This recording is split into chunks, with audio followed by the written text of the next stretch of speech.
Good morning, everybody. Gina Diamond, conscious living strategist and author, helping people live a more delicious life. I got really inspired this morning to talk about one of my favorite subjects, which is how do you join the health movement if you don't have a budget for it? Super important, and there are solutions to that.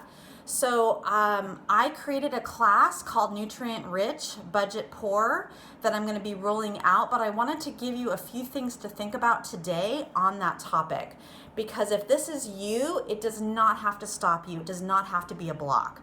So first of all, I want you to begin learning about what it means or what the definition is for the true cost of things. So sometimes when we just merely look at the price tag, we're not getting the full picture. And I want your dollars to stretch far.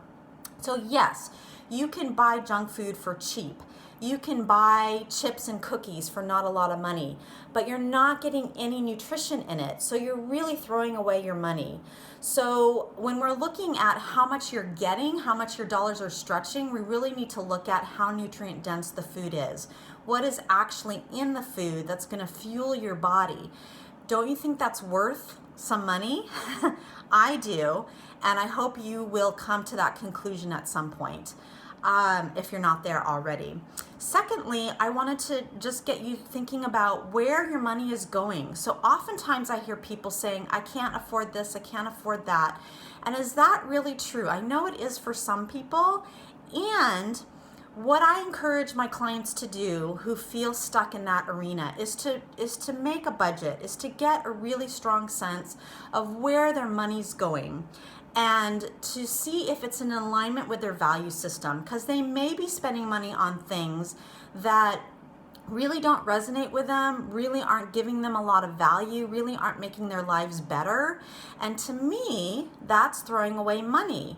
Now, of course, you need to come to your own conclusion and really sit with that and see if there's places that you can shift money from one budget into another area, which I'm going to encourage is your health budget. And start fueling that health budget perhaps from other areas that you recognize are not of value. So for me personally, dyeing my hair, things like buying a lot of makeup. I wear makeup every once in a while, so it's not worth it for me. I often do my own nails, for example. There are some exceptions, but I get a lot of my clothes from swaps or thrift stores that are cheaper. Because those things are, those are the things that it's not important to me to spend hundreds and hundreds of dollars on those things. And you may not agree, and that's totally fine.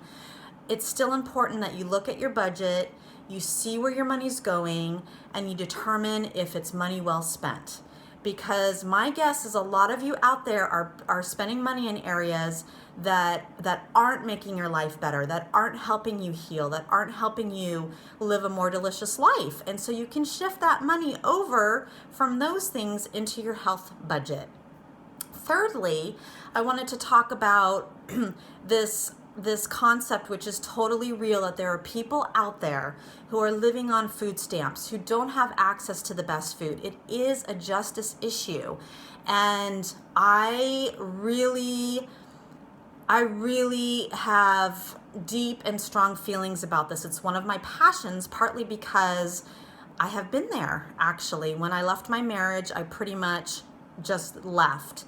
And I wasn't the worst off by any means, but it was a struggle. And I was still deeply committed to making sure that I was feeding my body what it needed, because it was the most important time. It's when my body actually needed it the most. And so I really want to offer people ways to, on a dime, be able to purchase things that are going to fuel their body. And so that's looking at what can you use food stamps for, how can you be really creative and buy in bulk and do some other strategies that will make your dollars go further. So those are my three sort of overarching tips: reframing the true cost of food, looking and adjusting your budget, and adjusting this idea of food justice and how people on any budget can be healthy. So I'm really excited to share just a tidbit of that with you today and elaborate it more in my class. I wish you so many blessings on this gorgeous, beautiful day, and to your health and to you living a delicious life. Take care.